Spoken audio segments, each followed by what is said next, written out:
Pois então, correção da prova da URGS de 2020, questão por questão, entendendo o porquê que aquela é a resposta certa, ok? Vamos lá.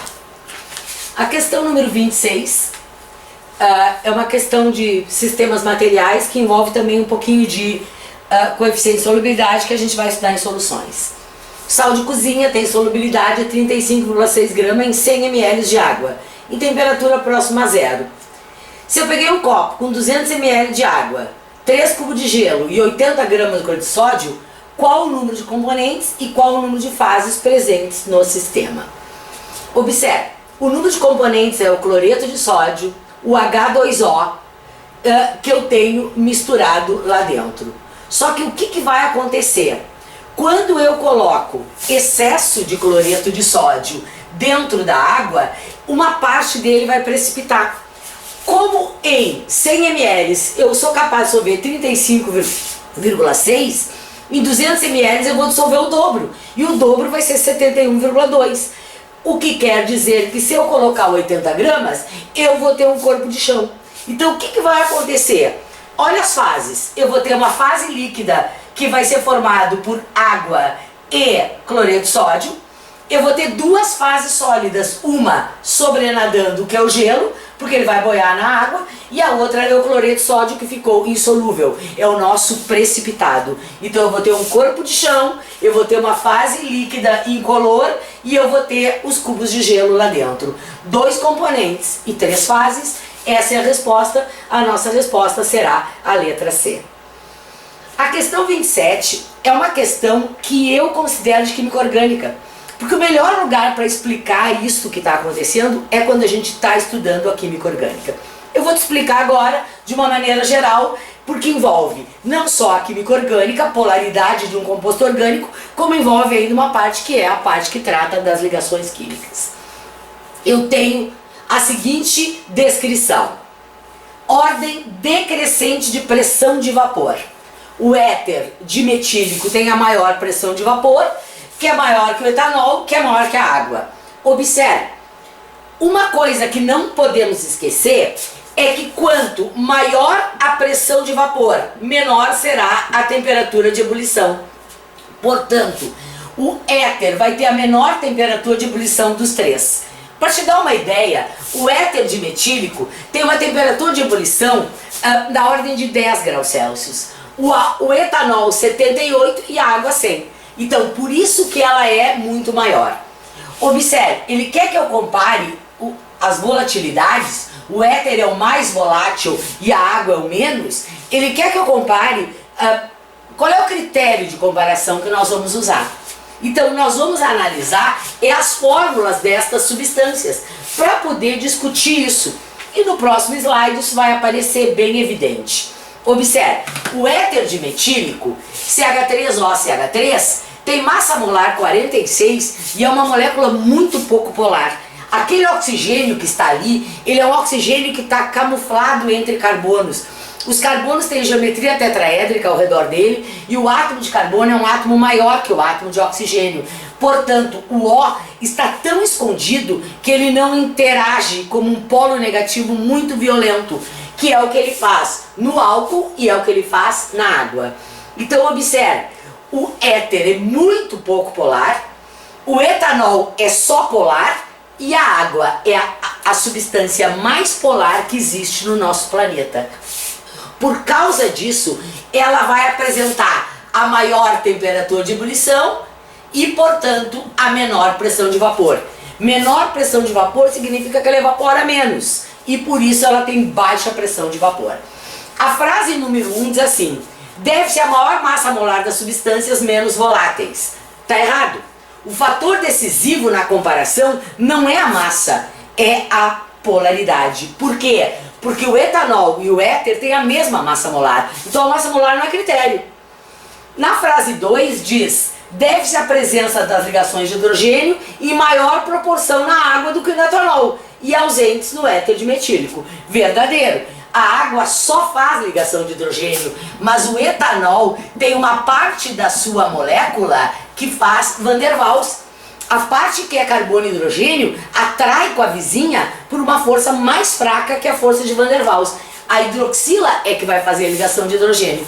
Como a água não tem aquela parte apolar, que é aqueles carbono e hidrogênio, ela só faz ponte de hidrogênio. E por isso ela é a mais polar de todas. A frase 3 diz que deve ser elevada a polaridade do éter. É exatamente o contrário. A alta pressão de vapor é a sua baixíssima polaridade. E, portanto, a única frase que está correta é a frase de número 2. Ok? E essa, então, foi a nossa questão 26. A questão 27, ela fala o seguinte.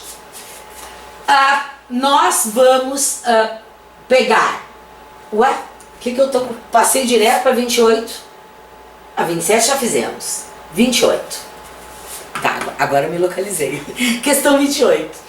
A questão 28 é uma questão de tabela periódica. E ela é meio um quebra-cabeça, que a gente tem que estar bem atento a ele. Diz assim, ó.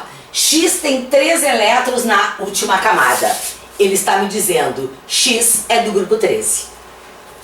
Y tem tendência a formar 4 ligações covalentes. Então ele tem 4 elétrons e ele é do grupo 14. E o Z necessita receber 2 elétrons para adquirir configuração de gás nobre. Olha, gás nobre tem 8 elétrons. Se ele precisa de 2, eu concluo automaticamente que o Z tem 6 elétrons e, portanto, ele é do grupo 16. Então, observe, eu estou comparando elementos do grupo 13, do grupo 14 e do grupo 16. Olha, que elementos químicos nós vamos comparar? Do 13, nós temos boro, alumínio. No grupo 14, nós temos carbono, silício e germânio. E no grupo 16, nós temos oxigênio, enxofre e selênio. Aí ele diz na frase 4, Z tem raio atômico semelhante a Y. Vamos ir eliminando as alternativas, que eu acho que é o melhor jeito de trabalhar. O X é um elemento do grupo 13, então não pode ser a letra C. Eliminei a letra C. Na frase número 1, portanto, nós eliminamos a letra C. Na frase número 2, nós eliminamos a letra E. Por quê? Porque ele fala no bário. O bário é um metal. O bário não é um elemento que vai fazer 4 ligações. Elimina o bário. E na frase 3, nós eliminamos a letra D. Por que nós eliminamos a letra D? Porque o aceno é do grupo 15 e tem 5 e não 6 elétrons. Então eu elimino a letra D. Observe, eu fiquei entre A e B, grupo 13, grupo 14 e grupo 16. Nós estamos com um problema, que é escolher qual. Esses têm 3 elétrons na última camada, esses têm 4 e fazem 4 ligações covalentes, e esses 2 têm 6 elétrons e precisam receber 2. Aí nós vamos ter que usar a frase 4, que é a comparação do raio. Observe, na letra B, eles estão falando no germânio, que está aqui, e no oxigênio. Como o raio atômico cresce daqui para lá e daqui para cá, obviamente o germânio é muito maior que o oxigênio. Então a letra B não dá, porque eles não vão ter raios semelhantes. Sobrando, portanto, como resposta, a letra A, onde o silício e o selênio vão ter raio semelhante. Por que eu posso concluir que vão ter raio semelhante? Porque eu te digo assim, ó, o silício tem um motivo para ser maior que o selênio. Fica mais à esquerda. Mas o selênio tem um motivo para ser maior que o silício. Fica mais embaixo. Como cada um tem um motivo para ser maior que o outro, eu vou concluir por eliminação que eles devem ter raios semelhantes. Eu não teria outra opção, certo? Por isso que eu escolhi como resposta a letra A. Todas as outras 4 nós eliminamos. E essa, portanto, é a nossa questão 28. Próxima questão. Continuamos falando aqui em tabela.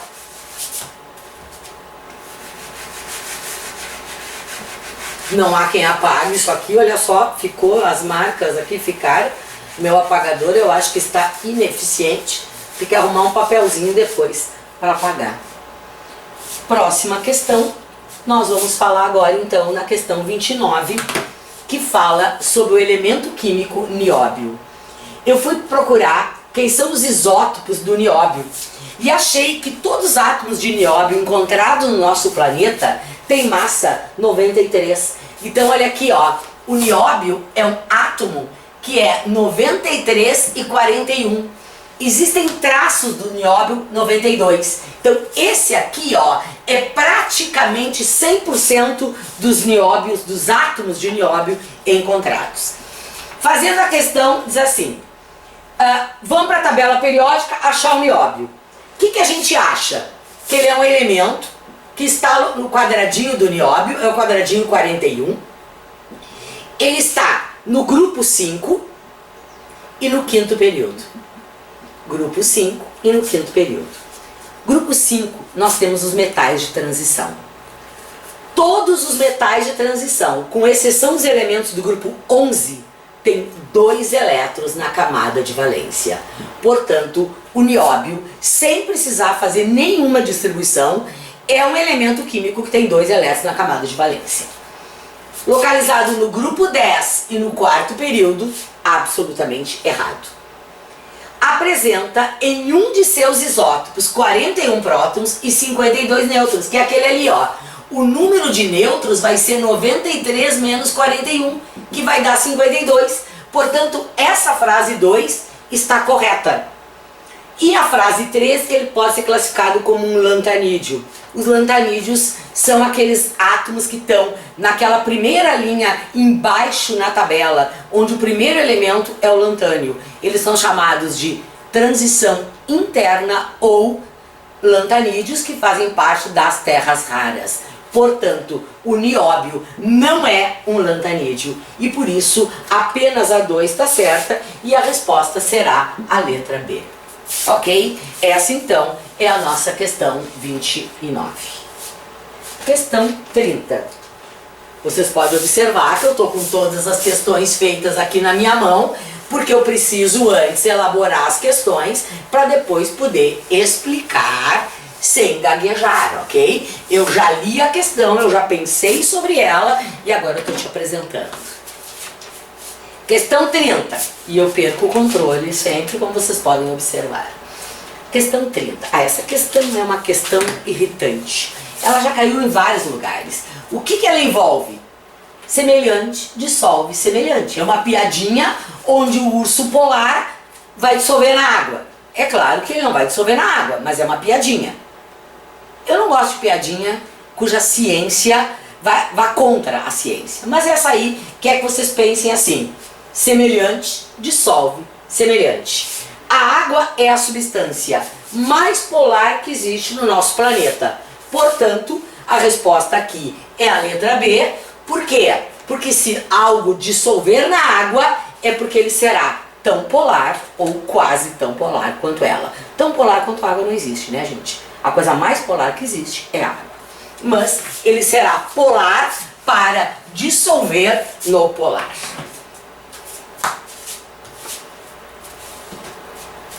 (31) 31 é uma questãozinha bem bonitinha sobre o óxido de cálcio. A frase 1 diz que é um sólido iônico. Sólido iônico é redundância, né, gente? É o que eu brinco, que é molécula neutra, substância pura, subir para cima. Se é iônico, é um sólido.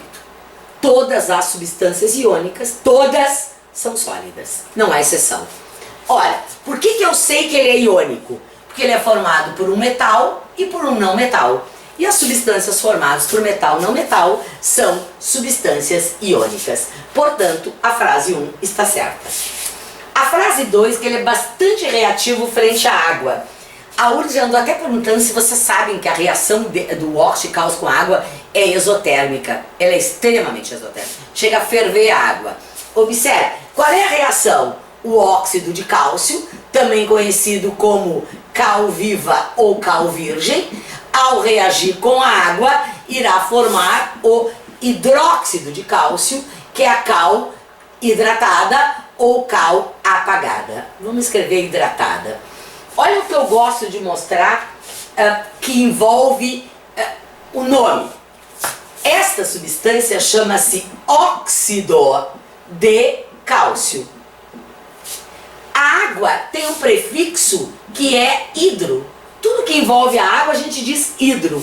Olha o nome desta substância, o nome opaque, hidróxido de cálcio. Observe, o que nós introduzimos? O hidro. Então a diferença entre o óxido de cálcio e o hidróxido de cálcio é a água, e ele vai reagir fortemente com a água.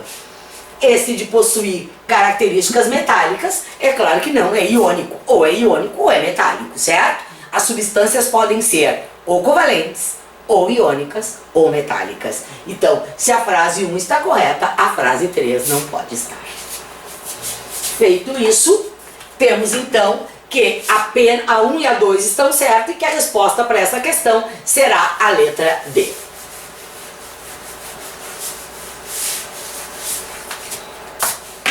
Próxima, a questão 32, que é uma questão de estéquio. Nós estudamos esse assunto no nosso livro 2, agora nós vamos trabalhar com a questão bem interessante, porque ele está falando que eu tenho dois produtos que são gases de efeito estufa. Então observe, 1 mol de glicose, isso é uma coisa para enxergar, para começar a fazer o exercício, produz 6 mols de gases estufa, ok? 3 mols do metano, 3 mols do CO2. Então, agora nós vamos fazer a nossa questão fazendo a nossa estéquio, tabelado e problema. Tabelado, 180 gramas de glicose é 1 mol. Temos gás na CNTP, 6 mols de gases vai ser 6 vezes 22,4 litros. Eu tenho 0,9 quilogramas, ou seja, eu tenho 900 gramas e X. Observe, se aqui eu estou fazendo 5 vezes mais, aqui eu também vou fazer 5 vezes mais. E a resposta vai ser 30 vezes 22,4, que será 672 litros. E a resposta para esta questão será a letra E. Clara? Esse é um assunto que nós vamos trabalhar no nosso livro 2, o capítulo 4 do livro 2 é cálculo estequiométrico. Me aguardem. Próxima questão.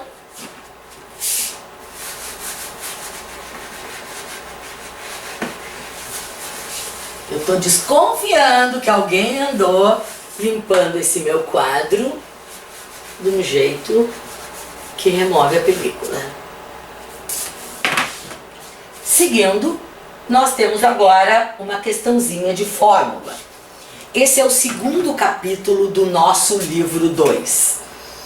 Ele fala no ácido cítrico, ele dá o valor da massa molar, ele dá o percentual de carbono, o percentual de oxigênio, o resto é hidrogênio e quer saber qual é a fórmula.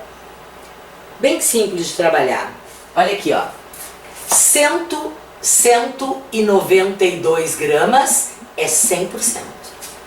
Por quê? Porque é a massa de tudo. Carbono, 37,5%. Isso vai me dar 72 gramas de carbono. Cada mol de carbono tem 12 gramas. E se eu divido por 12, eu encontro 6 carbonos. Portanto, eu já elimino 3 alternativas e estou entre C e D. Eu agora vou descobrir o oxigênio para saber se a resposta é C ou D. Oxigênio, 192 gramas é 100%, 58,3% é X. E isso vai me dar 112 gramas. Deixa eu confirmar porque eu estou chutando. Tá certo. Divido por 16, que é a massa da tabela do oxigênio, e acho 7. E, portanto, a resposta será letra C. Nós temos aqui, observe, 6 carbonos e 7 hidrogênios por mol da substância. Um mol da substância é o 192. Dentro dessa substância tem 6 carbonos e 7 oxigênios, e os hidrogênios dariam certo sozinho, porque é o terceiro componente. Isso é o estudo que a gente chama de fórmulas. Fórmula molecular, fórmula centesimal, fórmula percentual. e fórmula mínima. Isto é uma fórmula mínima. Questão 34 fala na formação das conchas, que é o carbonato de cálcio. Obviamente a concha é insolúvel, o carbonato de cálcio sendo, portanto, uma substância insolúvel. Eu sempre brinco, chamo carbonato de cálcio CaCO3, aqui é a hora de enxergar que ele é o CaCO3. Forma quando íons cálcios encontram a água que tem CO2 dissolvido e com isso forma-se o carbonato de cálcio. Observe, olha como eles deram que a reação que ocorre é essa. Eu gostaria que tu enxergasse que ela poderia ser esta aqui, ó. Cloreto de cálcio mais carbonato de sódio, formando carbonato de cálcio mais cloreto de sódio. Observe, ela é uma reação de dupla troca. Por que ele botou só o cátion aqui? Por que ele botou só o ânion aqui? Porque é o que vai formar o precipitado. Porque esta substância é solúvel em água e ela se encontra dissociada dentro da água do mar. Porque ela é solúvel, ela estará ionizada. Então o cálcio e o cloro estão separados dentro da água, assim como o sódio e o carbonato. Por que agora o cálcio e o carbonato estão unidos? Porque agora eu formei uma substância insolúvel na água. Então, como esse produto é insolúvel, ele foi marcado com aquele Szinho ali, dizendo um cálcio, cátion, dentro da água, tem um ânion, não importa quem é, um carbonato, um ânion dentro da água, tem um cátion, não importa quem é, se encontraram e fez uma precipitação.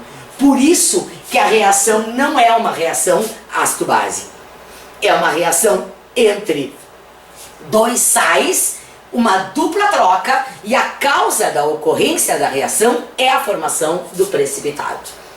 O produto classificado é um sal. O carbonato de cálcio é um sal. Dentro da água nós temos sais. E por isso eu tenho o CaCO3, tenho o NaCl também, que estão dissolvidos. Então não é uma reação do tipo ácido-base e não é um óxido básico. É um sal. Pode dizer, esse sal tem pH básico? Bom, isso é outro assunto. Mas não é um óxido, certo? É um sal. E o pH do sal vai ser outro critério que a gente vai utilizar. Portanto, essa questão tem uma única frase correta, que é a primeira, e por isso a resposta é letra A. Seguindo, vamos agora para a questão 35. Essa é uma questão que exige que a gente tenha uma boa noção de NOx.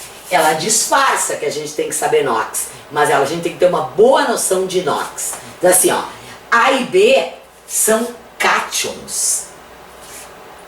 Orgânico, um deles.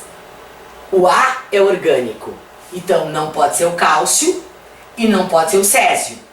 E não pode ser o acetato, porque o acetato é ânion, não é cátion. Ele vem de um ácido carboxílico e os ácidos são liberadores de ânions, certo? Pensem, ele vem desta substância aqui, ó, que é o ácido acético. Quando o ácido acético perdeu o hidrogênio, ele vira um menos e, portanto, ele é um ânion. Quem forma cátions é amônio, do amoníaco, da amônia, e, portanto, esses dois são positivos.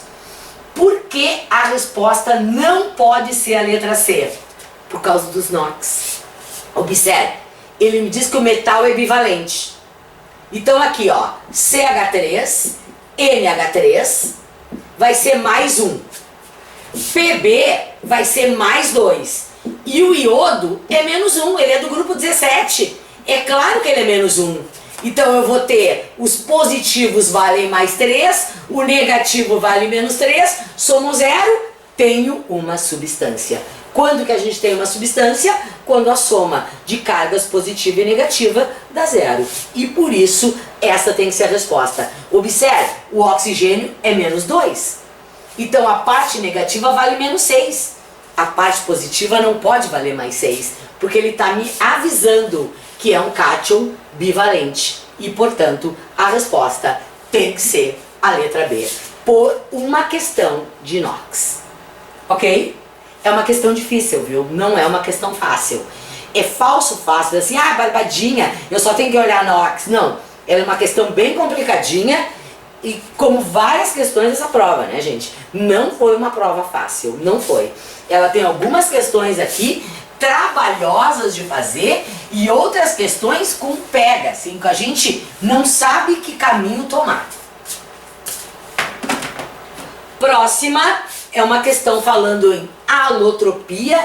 Eu não gostei nada desse desenho, eu até acho que preciso estudar um pouco ele, porque todos os carbonos que estão formando esse desenho são carbonos lineares. Então esse ele precisa fazer um ângulo de 180 graus. Então esta linha aqui, ó, tá fazendo um pequeno ângulo que não é 180. Então não me bate muito bem. A resposta para essa questão é a letra A. Ele é um alótropo do carbono. Por quê? Porque ele é uma substância formada exclusivamente por carbono. E não é o diamante e não é o grafite. Então ele é um novo alótropo do carbono. A letra B diz que ele é um alceno. Alceno é um composto orgânico com CIH e com liga dupla. Fora. A combustão completa a formação da mesma quantidade de CO2 e água. A combustão desse composto, ela não forma água. Por que ela não forma água? Porque não tem H. Como é que alguém que não tem hidrogênio vai formar água? Então, a combustão desta criatura, cuja fórmula é C18, vai gerar 18 CO2. E, portanto, aqui vai ter que ser 18 para eu ter esse ajuste. Ora, quando é o benzeno, eu tenho C6H6. Então a quantidade de CO2 formada é igual, mas a combustão do benzeno vai formar 18 CO2 e mais 9 moléculas de água. Que daí nós temos que ajustar aqui, que eu não vou fazer isso agora. Mas observe, por que a combustão do benzeno vai formar CO2 e água? Porque ele tem carbono e hidrogênio. Como o nosso composto carbono 18 esse só tem carbono, ele só irá formar CO2. A letra D apresenta que eles são trigonais, eles são lineares e por isso que eu acho esse arranjo instável, vai quebrar. E diz que as ligações são semelhantes à do diamante. No diamante os carbonos têm geometria tetraédrica, portanto não há semelhança ao diamante, certo? O diamante não é um ciclo, o diamante é uma rede de carbonos com geometria tetraédrica. E, portanto, nos sobra a letra A como resposta. 37. Classificando a cadeia. Por que a palavra mista pula para mim? Porque ela é parte aberta, parte fechada. Esta cadeia não é alifática, não é alicíclica, não é acíclica. Vamos entender essas palavras. Alifático não é aromática, isto é aromático, caiu fora. Alicíclica, um ciclo não aromático, um ciclo alifático, não é. Acíclica, aberta, e esse ciclo. Então observe, quando nós temos carbono fora e carbono dentro do ciclo, nós temos uma cadeia mista. Eu poderia chamar essa cadeia de aromática? Claro que sim. Eu digo, é uma cadeia mista. Como é que é a parte fechada? É aromática. Então vai lá e escreve, aromática. Ela é ramificada por causa da presença deste carbono aqui. Eu tenho um CH3, é uma ramificação. E, além de tudo, eu tenho uma cadeia insaturada, tem uma liga dupla aqui, tem ligas duplas aqui. E, além de tudo, ela é hétero, pela presença do nitrogênio e pela presença do oxigênio entre carbonos. Portanto, ela é mista, insaturada e hétero. Aqui o erro está no homo e resolvemos todas elas olhando para a cadeia mista.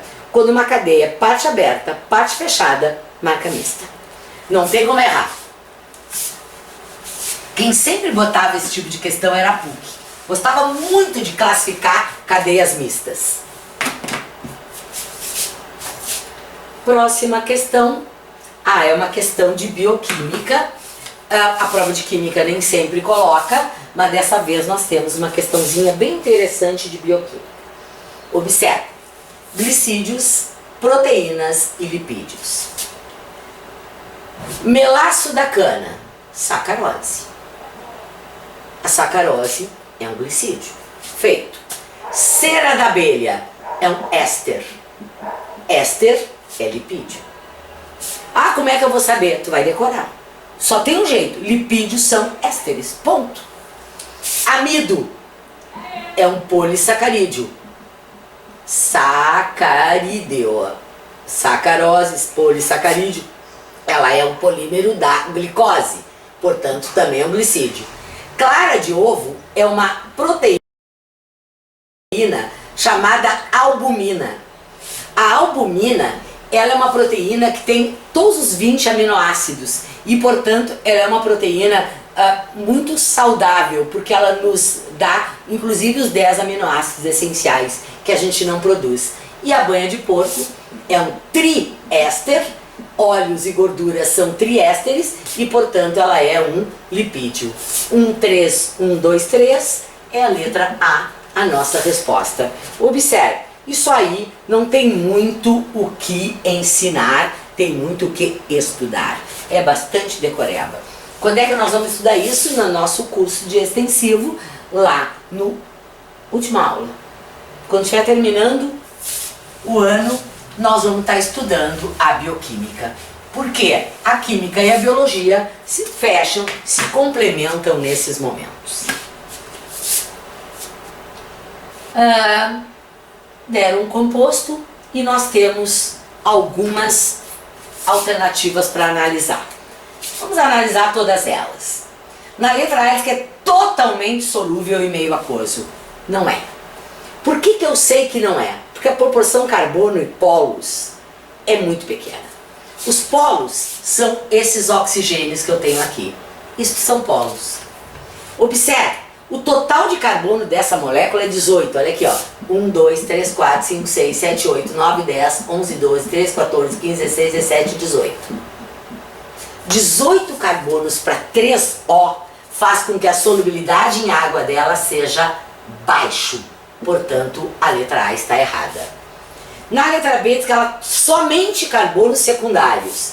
Este carbono e este carbono são primários. Como é que eu sei que eles são primários? São pontas. Todo carbono de ponta será um carbono primário. É o ácido 12-hidroxi-9-trans-octadecenoico. Ele não é trans. Gente, ele é cis. Olha aqui, ó. H.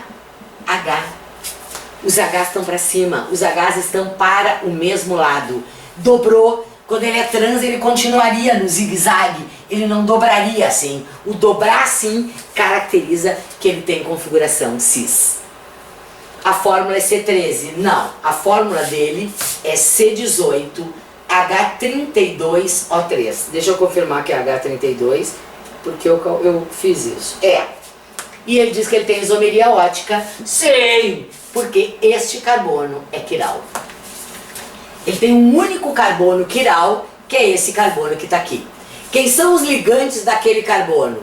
Um H, um OH, toda esta tralha que está para cá e toda aquela tralha que está para lá. Então ele tem um grande ligante para cá, outro para cá, um H e um OH. E por isso ele é um carbono quiral. O único carbono quiral na molécula, mas isso confere a ela a presença da isomeria ótica. Fechou a questão? Também não é uma questão fácil. E observe, é uma questão de isomeria, mas isomeria espacial, mas ela vem muito disfarçada. Na letra C ela está falando isomeria geométrica e na letra E ela está falando isomeria ótica, mas ela vem também com propriedades físicas de solubilidade e com fórmula molecular e carbonos secundários e tudo mais. Quer dizer, ela mistura muito a química orgânica. Próxima questão.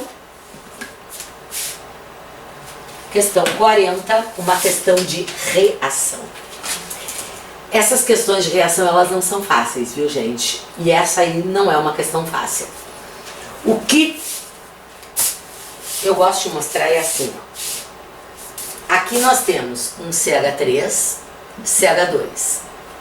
Aqui nós temos um CH2, CH3.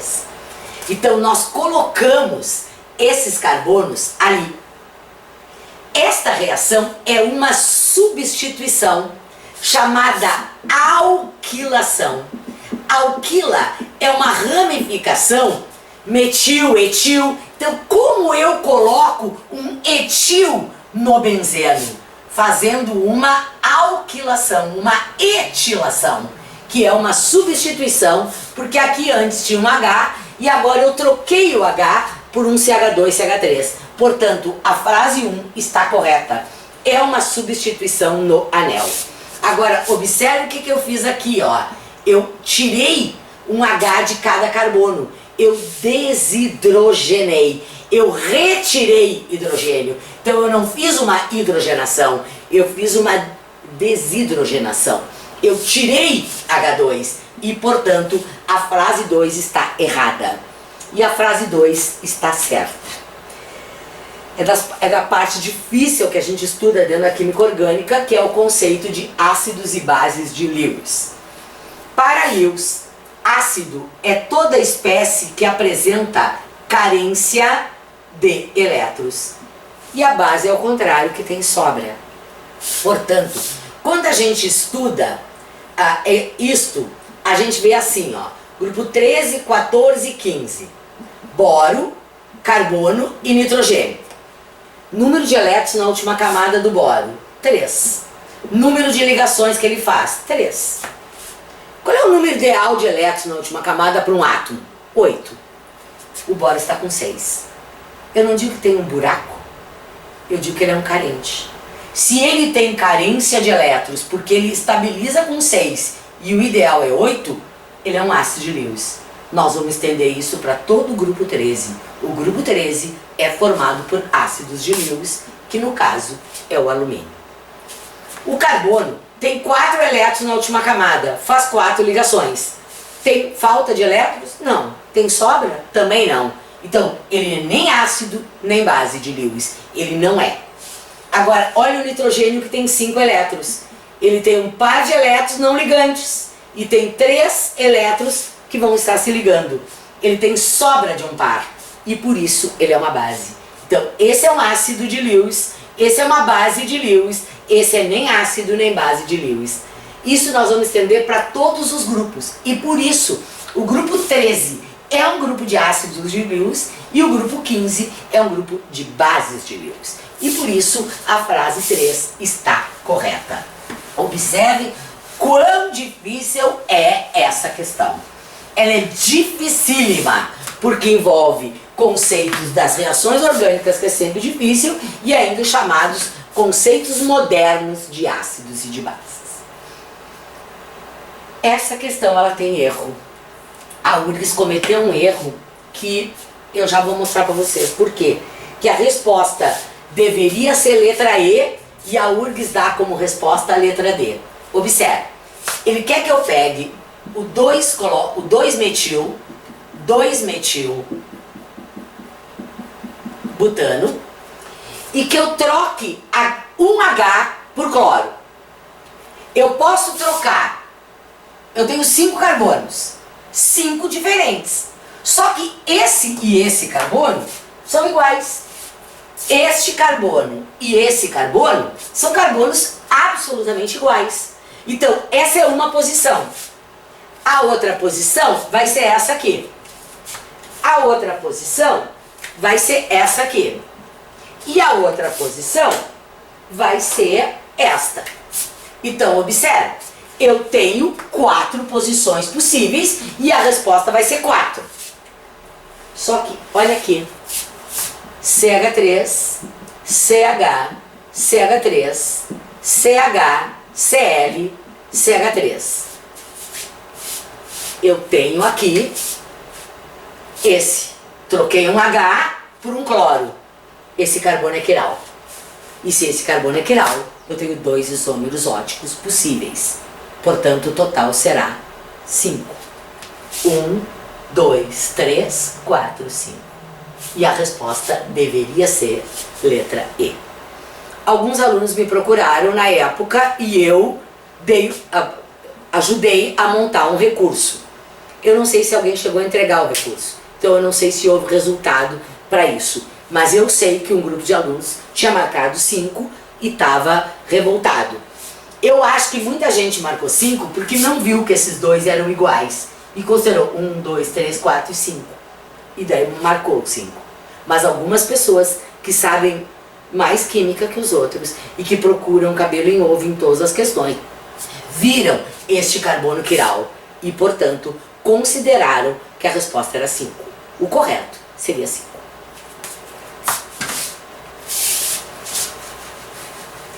Sempre tem uma questãozinha assim, né, gente? Sempre tem uma questãozinha que nós ficamos na dúvida se a gente vai recorrer ou não daquela questão. Questão 42 é uma questão também que não está muito bonita. Ele quer saber o nome da propriedade coligativa. Letra A. Aqueceu a água do mar, evapora e condensa o vapor. Para mim o nome disso é destilação. Mas ele quer saber o nome da propriedade coligativa. Como eu estou usando a variação da temperatura de ebulição, eu vou dizer que eu tenho a ebulioscopia, ok? Ebulioscopia é o nome do fenômeno. Aí eu vou resfriar a água do mar até formar gelo, composto essencialmente de água pura, ou seja, eu vou retirar o sal dela ao congelar ela. Eu estou usando o abaixamento da temperatura de congelamento. E esse fenômeno nós chamaremos de crioscopia. Então olha aqui, ó, ebulioscopia e crioscopia são as nossas alternativas. Já eliminamos todas as outras. Ele quer o nome da propriedade coligativa. A terceira, eu vou passar a água do mar por uma membrana semipermeável. Eu vou fazer o processo inverso da osmose. A osmose seria a água pura passar pela membrana e não a água do mar. A água do mar é mais concentrada. Quem vai perder a água é a solução mais diluída e não a mais concentrada. E por isso o nome é osmose reversa. E por isso a resposta para essa questão é a letra A.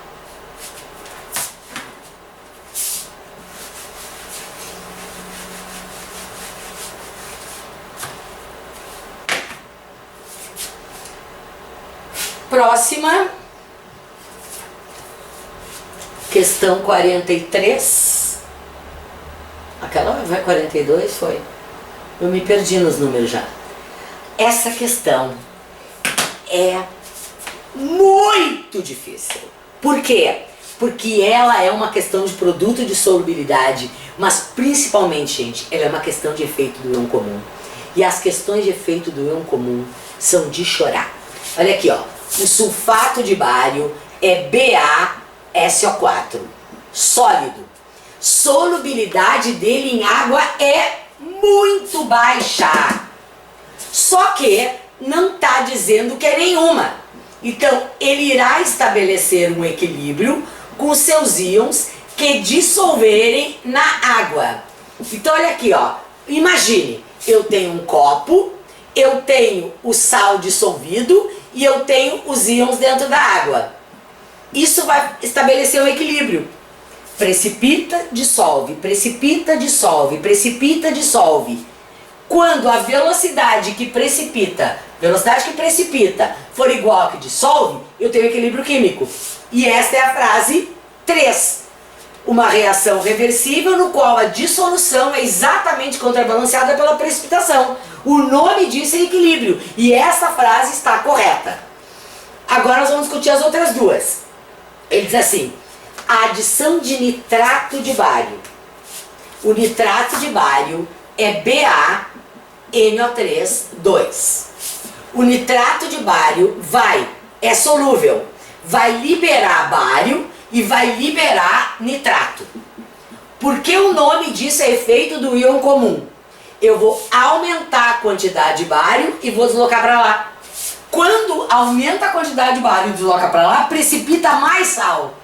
E ele diz que diminui a quantidade de sólido. Não, aumenta a quantidade de sólido por efeito do íon comum. Eu somei bário com bário e desloquei para lá. Olha como a outra vai me ajudar um pouquinho mais. Ele agora está dizendo que eu vou botar sulfato de sódio. O sulfato de sódio, dissolvido em água, vai liberar o sulfato. Eu vou aumentar a quantidade de SO4-2 e vou deslocar para lá também. Efeito do íon comum, aumenta a quantidade e desloca em sentido contrário. Então o que vai acontecer? A adição do sulfato de sódio vai aumentar a quantidade de sulfato de bário não dissolvido. E portanto a frase 2 está correta e por isso que a resposta é letra D. Somente a 2 e a 3. A 1 iria aumentar a quantidade de sulfato de bário em vermelho. Por quê? Elas estão dizendo a mesma coisa. A adição de nitrato de bário ou de sulfato de sódio vai fazer o mesmo efeito. Por quê? Porque é o íon comum. Ou cátion igual nitrato de bário, ou ânion igual sulfato de sódio. Qualquer adição de qualquer um dos dois vai levar para o lado contrário. Isso é deslocamento de equilíbrio iônico, efeito do íon comum, que é esse deslocamento bem complicadinho e questões bem difíceis. Essa questão é dificílima.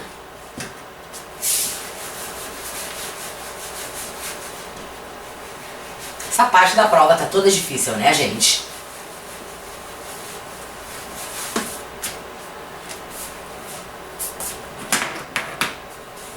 Ai, a próxima é uma trabalheira do cão. Eu não acredito que a Lourdes fez isso comigo.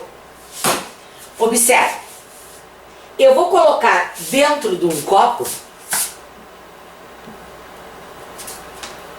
hidroxódio, Na+, OH-. Hidróxido de potássio, K+, OH-. Para o sódio é diluição, porque a quantidade de sódio não vai mudar. Para o potássio é diluição, porque a quantidade de potássio também não vai mudar, só vai mudar o volume. Agora, para a hidroxila é mistura. Por que para a hidroxila é mistura? Porque eu tenho hidroxila dos dois. Eu estou somando as hidroxilas. Então vamos fazer o sódio primeiro. Observe, qual era a concentração? A concentração inicial era 0,3 e o volume inicial era 40 ml. Ora, eu quero saber qual será a concentração final se o volume final for 100. Dá para entender por que é 100? Eu misturei 40 com 60. Ora, isso vai ser 0,3 vezes 40 é igual a concentração final vezes 100 e a concentração final vai dar 0,12. Eu já eliminei a letra A, B e E. Observe que o outro também vai ser 0,12. Vamos lá. A concentração inicial era 0,2, o volume inicial 60. A concentração final eu quero e o volume final é 100. 0,2 vezes 60, concentração final vezes 100, concentração final 0,12. Então eu tenho aqui a concentração do sódio, eu tenho a concentração do potássio. Ó, é claro para mim que a concentração de hidroxila vai ser a soma dos dois e, portanto, a resposta é a letra D. Tu pode duvidar, calcula. O que seria calcular? Concentração 1, volume 1, mais concentração volume 2 e 2, concentração volume final. Vai ser igual a 0,3 vezes 40, mais 0,2 vezes 60, concentração final vezes 100. Isto é 0,12. Opa, isso é 12. Tá aqui. Eu não dividi por 100 ainda. 12 mais 12 dividido por 100, que vai dar 0,24. E a resposta é letra D. Uma trabalheira, né? Uma questão totalmente desnecessária e trabalhosa. O que a gente tem que enxergar? Que se esse tem concentração 0,12, esse tem 0,12, eu vou somar os outros dois para achar a concentração do terceiro. E com isso temos essa calculeira aí. Feito? Não acredito que era essa questão. Ela tem no meu livro, viu, gente? Bem parecida, não é igual, bem parecida. É um exemplo que eu dou em aula, que quando é mistura, quando é diluição, só será mistura se eu tiver o mesmo íon, o mesmo cátion, o mesmo ânion. Próxima questão, 45, é uma questão de termoquímica lindíssima. Gente, é uma teteinha de lei de Hess. Primeira coisa que não é padrão da URGS, eles deram a reação problema, gente. Que amor, já dá um beijinho na banca. A reação que eu quero tá aqui. E eu vou manipular essas 3 reações para chegar nela. Olha, a primeira reação tem o carbono que eu quero, só que eu quero 2. Então eu vou multiplicar por 2 e vou achar o seguinte valor. Mudando a página, menos 788. A segunda reação, ela tem que eu quero, é o hidrogênio. Só que aqui, ó, 3. Então eu vou multiplicá-la por 3 e vou encontrar menos 858. E a terceira reação, o que ela tem que eu quero é o etanol. Só que eu quero ele depois da seta e ele está antes. Então eu vou inverter esta reação. Ora, ao inverter a reação, eu troco o sinal do ΔH. No momento que eu fiz tudo isso, eu passo agora a somar esses valores, obedecendo o sinal, vai dar menos 278 e a resposta é letra C. Esta questão é uma questãozinha de lei de Hess, muito bonitinha, muito barbadinha, não pode errar. Essa não pode errar. Por isso que a gente precisa treinar bastante no capítulo 1 do livro 3, muita lei de Hess, para não ser pego de surpresa. A próxima questão também é termoquímica, mas vou te dizer, ela exige um conhecimento de calores de reação que esta aqui não está exigindo. Vamos lá. Observe. H2, 2Hs. O que é o H2? É uma molécula de gás hidrogênio. O que são 2Hs? 2 átomos de hidrogênio que estão soltos. Aqui eles estão covalentemente ligados. Eles estão com seus elétrons amarrados. A ligação covalente amarra um átomo no outro. Esses 2 átomos estão amarrados. E o que eu estou fazendo aqui agora é soltando eles. Gente, não é fácil eu quebrar a ligação covalente. Nós somos formados por ligações covalentes. As ligações covalentes não saem se quebrando sozinha. Precisa dar muita energia para quebrar. Por isso, olha a frase 1. A quantidade de hidrogênio atômico aumenta com o aumento da temperatura, porque a reação é endotérmica. Claro, quebrar ligação é sempre endotérmico, sem exceção. Eu estou quebrando uma ligação covalente, endotérmico, de calor. Portanto, essa frase é perfeita. Na frase 2, assim, em condições de baixa temperatura, não há energia suficiente para romper a ligação. Não há. Por isso que a molécula de gás hidrogênio é muito mais estável que o átomo. A gente não encontra átomos soltos no nosso planeta, está todo mundo ligado. Por que eles estão ligados? Porque é mais estável estar ligado. E por isso o H2 é mais estável que o 2H, e por isso a frase 2 é verdadeira. Frase 3. O ΔH envolvido na reação é o dobro da entalpia de formação. A entalpia de formação traz o seguinte conceito: é a quantidade de energia necessária para formar 1 mol. 1 mol de produto. Quantos mols de produto nós estamos formando? 2. Então, a entalpia de formação será metade. Então, a variação da entalpia é o dobro da que se eu fosse produzir hidrogênio atômico. Hidrogênio atômico, a reação seria esta aqui, ó. Isto seria do hidrogênio atômico. Isto é o ΔH de formação do hidrogênio atômico, certo? E por isso a frase 3 também está correta. Temos, portanto, aqui as 3 frases corretas e a resposta desse exercício é a letra E. Fechou? Vamos pro próximo. O próximo é horrível de difícil. Ele é ruim de explicar porque nós vamos entender essa matéria muito legal quando a gente estiver estudando equilíbrio químico. Então agora dá uma olhadinha. Eu quero saber, dentro da cinética, não é equilíbrio químico, é cinética. Eu quero saber a expressão da velocidade. Então olha aqui, ó. V vai ser igual a K. A concentração do tiosulfato elevado a um expoente que eu vou descobrir, vezes a concentração do iodeto elevado a um expoente que eu vou descobrir. Como eu vou descobrir? Eu vou olhar assim, ó. Observe, do 1 para 2, a concentração do tiosulfato não mudou. E a concentração do hidrogênio foi multiplicada por 2. Então, tudo que aconteceu com a velocidade é culpa do hidrogênio. A velocidade também dobrou. 2 elevado a quanto é 2? 2 elevado a 1. Então, o iodo está elevado a 1.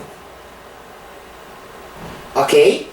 Vamos agora olhar o mesmo raciocínio para o tiosulfato mudando e o hidrogênio ficando constante. O hidrogênio fica igual aqui, ó, da primeira para a terceira linha.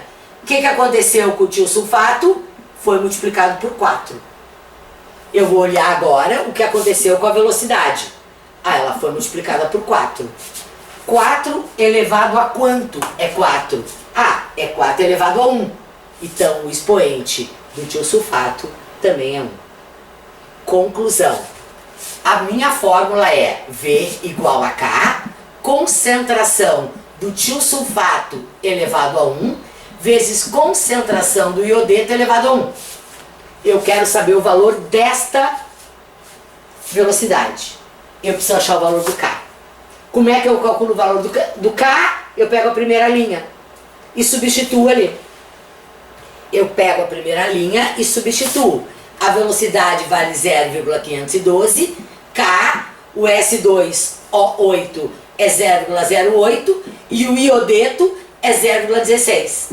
Quando eu isolo o K, eu acho 40. Portanto, o K vale 40. Eu agora vou botar no experimento 4 o valor do K para calcular a velocidade. Então eu venho aqui e faço V igual a 40 vezes 0,16 vezes 0,40 para achar a velocidade aqui. E calculando a velocidade, eu acho 2,56, que é a letra C. Essa questão, ela é muito difícil e a gente aprende na cinética treinando.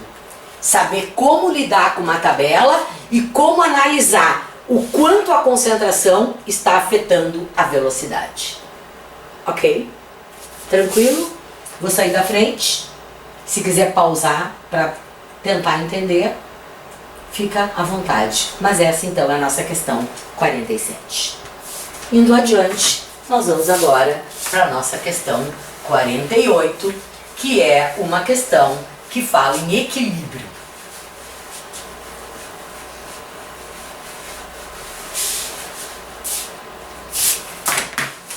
É o cálculo de um Kp. Ela tem, essa questão é uma questão que a gente tem que enxergar uma coisa nela. O Kp vai ser a pressão parcial do CO2 elevado ao quadrado sobre a pressão parcial do CO elevado ao quadrado vezes a pressão parcial do O2. Ele me dá a pressão parcial do monóxido de carbono, do CO, e ele me dá a pressão do CO2. Mas ele não me dá a pressão do O2. Eu vou ter que calcular. Para isso ele me dá a pressão total. Então, o que é uma pressão total? Vai ser a pressão do CO mais a pressão do O2 mais a pressão do CO2. Sem elevar nada ao quadrado. A pressão total é a soma das pressões parciais. 6,1 vai ser a pressão do monóxido, que é 0,5, a pressão do oxigênio que eu quero, mais a pressão do CO2, que é 4. Resultado, a pressão do oxigênio vale 1,6. 1,6 atm. E agora eu posso substituir lá. Então eu agora vou calcular o meu Kp. Ora, Kp vai ser igual à pressão do CO2, que é 4, ao quadrado, sobre a pressão do CO, que é 0,5, ao quadrado, vezes a pressão do O2, que é 1,6. Colocando todos esses dados, a gente encontra o valor 40. E temos calculado, então, o valor do Kp, da constante de equilíbrio em termos de pressão parcial. Então, observe, esse é o segredo, ó. A pressão total é a soma das pressões parciais. Limpo. Não leve em conta o número de mols, nada. Isso já está embutido aqui. Questão 49 agora.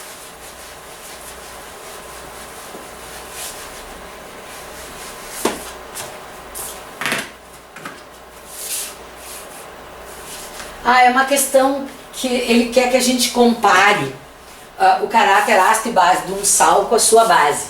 Então observe, a informação que ele está me dando é que o ácido nitroso é fraco. Até me dar o valor da constante de acidez, 10 a menos 4, é fraco. Aí ele fala no nano 2. Olha, o nano 2 é um sal que é derivado da base hidroxissódio, que é forte, e do ácido nitroso, que ele me disse ali no enunciado que é fraco. Então ele vai ser a solução do nitrito de sódio. Nitrito de sódio é uma solução com pH menor que 7? Claro que não. Ela é uma solução com pH maior que 7. É mais alcalina do que NaCl? Claro que sim. O NaCl é um sal que a gente brinca e chama ele de fofo. Por que eu chamo NaCl de fofo? Porque o sódio é forte e o cloro é forte. Então, o pH de uma solução de cloreto de sódio em água é 7. É neutro. O cloreto de sódio não afeta o pH da água. O nitrito de sódio afeta. Por quê? Porque o sódio é mais forte que o nitrito. E na 13, que ela é mais ácida que uma solução aquosa de NaOH. Não tenha dúvida.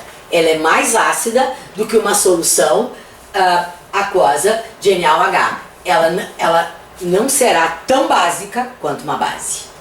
Nada vai ser, um sal nunca vai ser com pH tão alto quanto a base do qual ele é originado, certo? Portanto, nós temos que a única frase que está errada nessa questão 49 é a frase número 1. A 2 está certa e a frase 3 também está certa. Isso a gente estuda em hidrólise salina, em pH de sais, lá em equilíbrio iônico no nosso livro 3.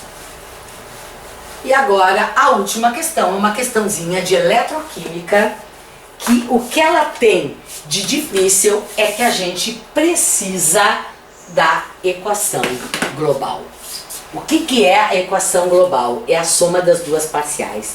Observe, antes da seta tem 4 elétrons, antes da seta tem 4 elétrons. A eletroquímica se baseia na quantidade de elétrons que é perdido, tem que ser igual à quantidade de elétrons que é ganho. Aqui está todo mundo ganhando. Eu vou ter que inverter uma dessas reações. Qual será o meu critério de escolha de qual reação eu vou inverter? Não vem com unidade salamemingue, ok? O critério para escolhermos é o valor do potencial de redução. Esta aqui tem maior potencial de redução. Então, o que é verdadeiro para ela é reduzir. Redução, recebe elétrons. Olha aqui, ó. Cátodo, redução. Esta reação, como está, fica. A outra reação será invertida, porque o potencial de redução dela é menor. Então ela será o ânodo e eu, portanto, tenho a minha oxidação. Lembre-se sempre que essas questões são resolvidas quando a gente pensa no CRAU. Cátodo, redução, ânodo, oxidação. Sempre. Então eu vou copiar agora essas duas reações, como elas devem ser, e vou somá-las. Então vai ficar assim, ó. 3 CO2 mais 4 Li+, mais 4 elétrons, chururu, 2 carbonato de lítio. Inverto a de baixo. 2 carbonato de lítio, tchum, 2 CO2, mais O2, mais 4 lítio mais 4 elétrons.